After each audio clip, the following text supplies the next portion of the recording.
gentlemen, welcome to a very special bonus. Is it a bonus? No. Is this episode 9? Probably. This episode 9. Unknown name, but definitely directed by J.J. Abrams at this point. That's all we know about this episode. Episode 9. Hello there. The reason I say it's a special bonus one is because this is a from home state of decay, as in I'm not in a car right now, so I'm using the same method to record just so I can kind of go off in my own room and other people leave me alone, but it's the same.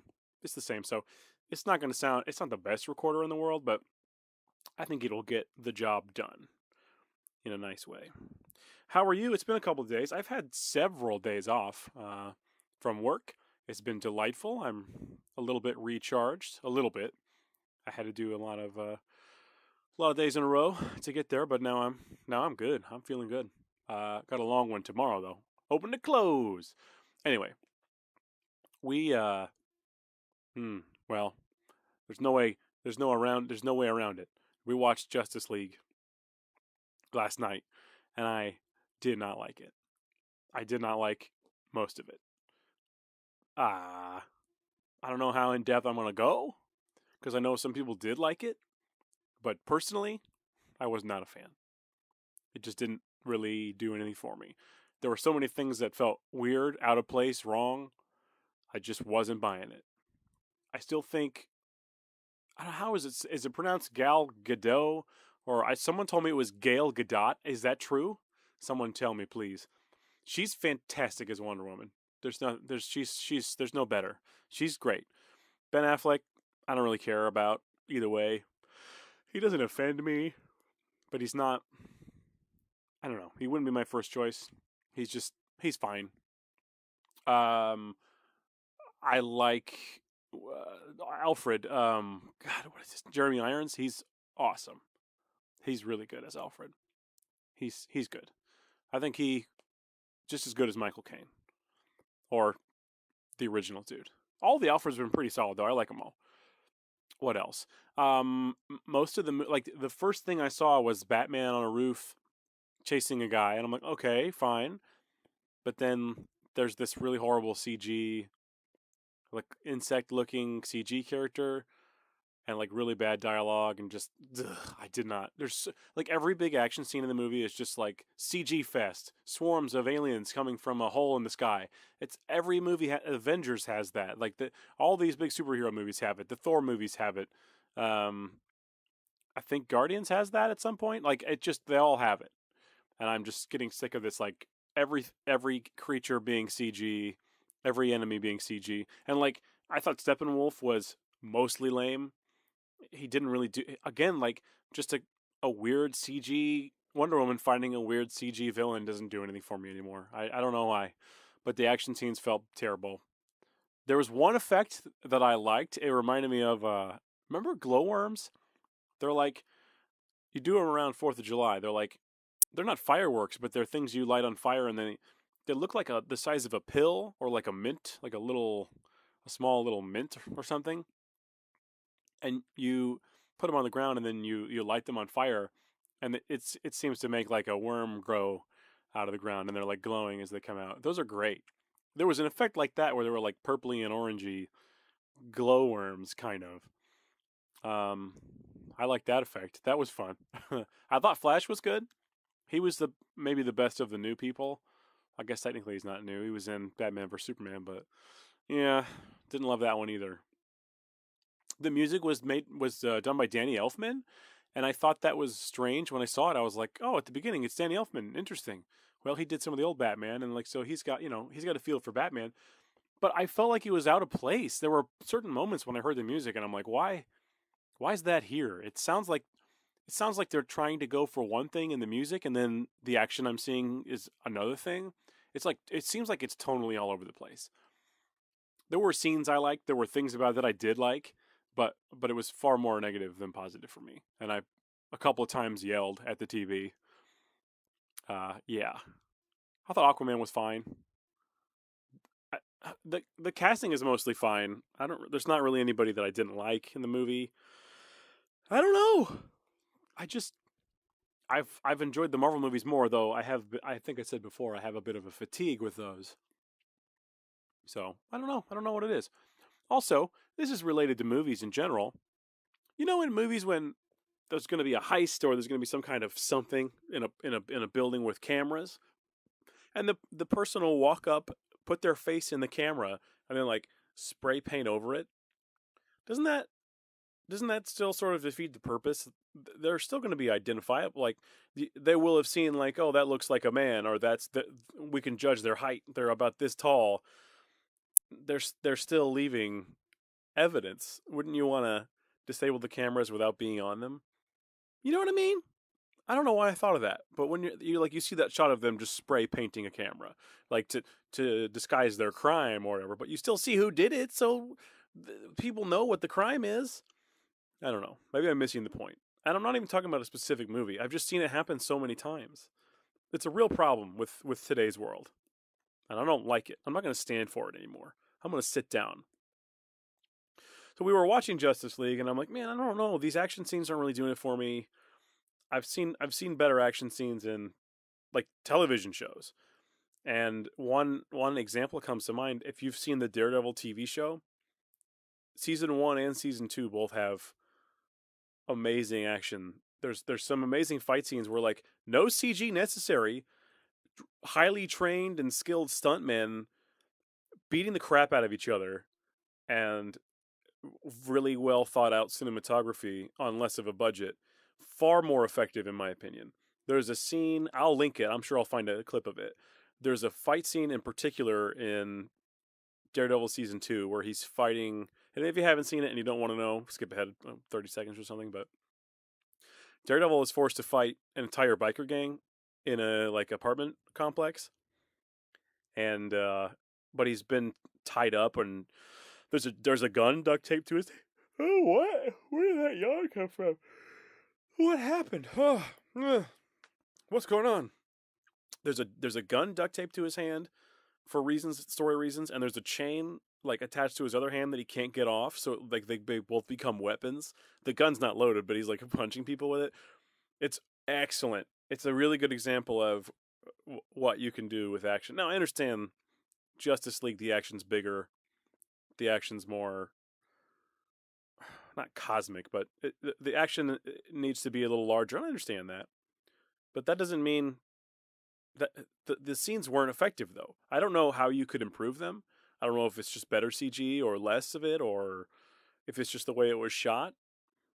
But I don't know how to fix that. I just know that I got much more of a reaction from Daredevil, a Netflix show. Fantastic choreography. There's just no substitute for the real thing. And it goes a long way, I think. It's very memorable. A lot of movies have been doing that. Have you guys seen like John Wick 1 and 2 or Atomic Blonde did this? It's this new thing. It's not quite new, but I think the movie The Raid started it. And I think some of the same people are involved, where you'll get these extended action sequences that are very well planned out. And they're all pretty much practical effects. And we're going back to the days of like the stuntman and less of a CG thing. Now there might be CG in there to supplement the action a little bit, but you're not probably even going to notice it. I like this trend. The camera doesn't cut constantly. If you watch some of the older superhero movies or some older action movies, you'll see the camera cutting multiple times. Like just for example, during one punch, you'll see the guy pull his arm back, then you'll see him shove forward in a different cut with it. Then you'll see the connection of the punch in a different shot, and then you'll see the result of the punch in a different shot. There's like 4 shots in there. Instead, let's show it all in one shot and not move away from the action. It makes it feel more real. I like that. I like that a lot. That's one of the things I've really started to enjoy. Just like practical effects, especially in horror movies, but any movie. I like practical effects. I'm growing to really appreciate. Like I think there's a good blend. I think the optimal blend is a little bit practical, a little bit CG. Why am I yawning so much? It is not even late. Pardon me. It's not even late. I don't know what's happening, but it ain't good. Um, let's mix practical. Let's mix CG. Let's get some real blood in there. Not real blood, but some, throw some blood on them, like fake blood, not CG blood. I've seen some bad CG blood. Yeah, that's the way to do it, especially in a horror movie. Very much so. What else has been going on? The game Sea of Thieves came out. I haven't played it yet. People have been talking about it. I'm interested to try it. Um, I've been messing with Minecraft a little bit on the PC. I've not been playing the game, but I run a server. I've had the server running for years now, and a lot of people have built things in there over the years. It's I can't believe how long it's kind of endured, but there's some beautiful things in there, and I found one of my friends said, "Hey, I'd like to get a map of that world. It's like a really special world to me, and I've built a lot of cool things in there." And he still builds in there, and he said, "I'd love to get a copy of that. Not the world, but like a map I could look at." And I looked around, and there's a bunch of options for programs for this, but basically it'll render a map of that world. This is ridiculous. These yawns. It'll render a map of that world that it'll open it up in Google Chrome, and it works almost like a Google map. And it's very high quality. The map I rendered is 11 gigs. And it's beautiful. It's an isometric view, and it just makes you really appreciate some of the detail in the building. I loved it. It was so beautiful. It was neat to see his work look that good. I'm really impressed by how neat that looks. I'm sitting here with Mr. P, and he's getting comfortable. See if I can get him. Mr. P, you want to say something? You want to talk? Sniff it. Yes, rub it. Okay. Thank you, sir. Who here has pets? I've got 2 cats, Mr. P, Poe, and Herman. Those are 2 cool guys. I had dogs as a kid. A couple dogs. My favorite one, the one I had longest, was Millie. She was black, Cocker Spaniel. Pretty laid back, very loving. She lived a long time. She lived like, I want to say, probably like 15 years. A long time. She lasted a long time. What do you have? I had as a kid I had a newt. It was black with red spots on the bottom. I think it's called a firebelly newt. That would make sense, right? Uh, he was cool. I named him Houdini because he would always get out of his tank. I also had I had a mouse for a couple weeks. He didn't last long. Named Boy Elvis because I was a fan of Elvis, but he was a little guy. He was a little boy, so I named him Boy Elvis. He didn't last too long though. I think I had fish for a little while, but I don't know. It wasn't really my thing. What can you do with a fish? It just sits there. Then you just overfeed it. That's how it works. I had several dogs. I had a dog named Buffy. I had a dog named Minnie. I had a dog named Rags. Lots of dogs. A couple more even. Roger was a dog I had, and then Russell. I think that was it. We had quite a few dogs as a kid. A few cats, but my parents never even let me name them, or maybe that they didn't let me, but we just didn't name them. They were outside, and they didn't really care. Like you could pet them sometimes, but at my parents' old house, they had a barn and stuff, so there'd always be cats sort of just chilling out in there. It was a nice old house. The barn was fun. My dad put down a concrete in front of it and put a basketball hoop on the side, so it became his like private basketball court. Which it wasn't like full size court by any means, but it was definitely you could get a lot of people on there. And since we didn't live in town, if I had a bunch of friends or family over, we could have a good size basketball game going. It was pretty great. You can go up in the loft of the barn and watch. It was awesome. I love that. It was great. I've driven by there recently, but the house is sort of surrounded by trees, which I think I've talked about on this podcast before. That the house they planted a ton of trees around it, so it was in its own little area. So it's kind of hard to see. I should just go there someday and be like, "Hey, can I come in and just check out the house? It's been so long." Moving was weird. Have you ever had to move like from your childhood home? It was strange, but the fun thing for me was we moved in 1999. I think I was 11. I would have been, and we built the house we moved into. So it never felt like we're moving into somebody else's house. It felt, and I was there from minute one. I remember running around in like the trench of the foundation before they'd even dug out the whole foundation. I was there the whole time. There's a picture of me wrestling my friend inside a very unfinished, uh, like basically the skeleton of the house. Lots of the supports were up, but there was no walls. There was no ceiling, obviously, or roof. Uh, we were like in the kitchen, but it was like there was nothing. So that was fun, and that house always felt like home. It never felt like my original home, but it did feel like mine because I got to pick the room I wanted in the back, and I got to decorate it how I wanted to, and it was always ours. It was never anybody else's. And my parents still live there. And it's the same deal. They're like planting houses. They're planting trees and flowers and stuff around the house and kind of hiding it away. It's nice. I like it. There's a little ravine, and you can walk over this bridge. It's sort of in the country, but it's much less in the country than their previous house. It's in a subdivision that you might consider to be it's it's like a higher end part of town. It's it's really nice. It's not a place I could afford to live. I'll tell you that. It's great.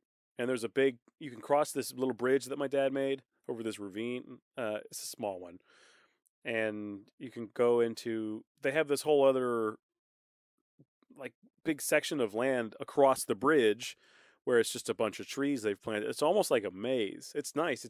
It's dark in there during the day even because the trees are so tall and so many. You can kind of wander around and not if it's even if it's very hot and bright, it's not too bad in there. My dad used to keep bees kind of tucked into the tree line behind the house. I don't think they're I don't think they've stuck around. I think they didn't make it or something, but he kept bees for a while. We used to go to a Lutheran church and they still go. I'm not a church person, but I grew up one and my minister as a child was a guy from the island of Madagascar and he just for some reason got into keeping bees. He loved it, and they would do it to me. My dad and him would like keep bees together, and he taught him how to do it, and got my dad into it. It's pretty cool. But now there's this weird box kind of tucked into the woods, and it almost you come up to it, and it looks kind of ragged, and you're like, what is this? Like the first thing I think of is a horror movie. Like what have I just stumbled across? It's kind of creepy. There's just this weird box. Like what's going to be in there? Uh, I always like the suit. You wear like a funny big white suit with this hat that with a like a mesh thing that covers your face, and you smoke the bees out, and then you can go in and harvest the honey, and they love that. You just go in and steal their life's work. It's pretty cool, I guess. But yeah, that's interesting stuff. I would never do it. It's so much work, and then you're just gonna get stung by bees. And it's like I don't like honey that much. Honey's fine. I I don't. It's not worth that to get it. I don't use honey often. Does honey count as a condiment? Or uh, do people eat honey on its own? I don't. Maybe in small amounts people do. Like I know when you have a sore throat, people say a little honey and some tea or something. But it's never on its own, right? It's just an additive. I've never had honey on its own. That would be weird. Too much sugar. Yeah, I don't think so. That's like eating or drinking syrup on its own. That's just you just don't do it. Why would you do that? That's weird. A thing I've been eating a lot of in the morning is, well, okay, let's be honest. I'll eat this anytime. I got these microwavable pancakes. I could make my own pancakes, but look, it's in the morning. It's early. I'm in a hurry because I'm bad at getting up on time. I get these microwave pancakes. They come in 3-pack. They come in a 3-pack. And you can just throw them in the microwave for a minute and they're good to go. Well, you take those and you also, on the same plate, cook a couple microwavable sausages. The Jimmy Dean special. Jimmy Dean is in a James Bond movie, by the way. That's unrelated to this, but the Jimmy Dean, the actual sausage guy, is in a James Bond movie, Diamonds Are Forever, and it's amazing. I might put a clip of him if I can find one. Isn't that insane? It's super weird. But anyway, you do that, and you heat that all up, and then you wrap the sausage in the pancake, and then you can just eat it on the go. So you get a little pancake and you get a little sausage. And if you're eating it at home, you just pour a little syrup on top of the sausage like it's a hot dog. You know what I'm saying? It's good. It's a good one. I recommend it. I recommend it to one and all. I'm talking everybody. So yeah, that's a lot of weird random stuff. Do you ever know anyone who kept bees? Or any weird hobbies at all? I'd like to hear about weird hobbies. I don't think I have any weird hobbies. I don't know. I like to make music. You might know that. I make the music for this, and I have a couple albums out there, and I do a little art. I don't do as much art as I used to. I was never that good at art. I got good at doing art on the computer, but if you put a piece of paper in front of me and said, draw this, I would not be. I can't. I'm terrible. I like video games. I like movies. I used to make movies, but that doesn't count. And that's not those aren't weird hobbies. Like, I think of keeping bees is weird. Do you know anyone, or do you have any weird hobbies?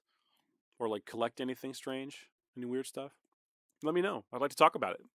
Maybe I'll have you on. I do want to start getting some guests in here pretty soon. So be on the lookout for that. But yeah, I think that's enough weird, random, personal things you probably don't care about. But you've stuck in for this long. You might as well get it all. Again, I want to thank you for listening. I really do appreciate every minute that you listen. It means a lot to me. I don't know why people want to listen. I just know that I like to do it, and it's just an added bonus that you guys are checking it out, and I really do appreciate it. So yeah, may the force be with you, and I'll see you in the next one very soon. Thanks, guys. See ya.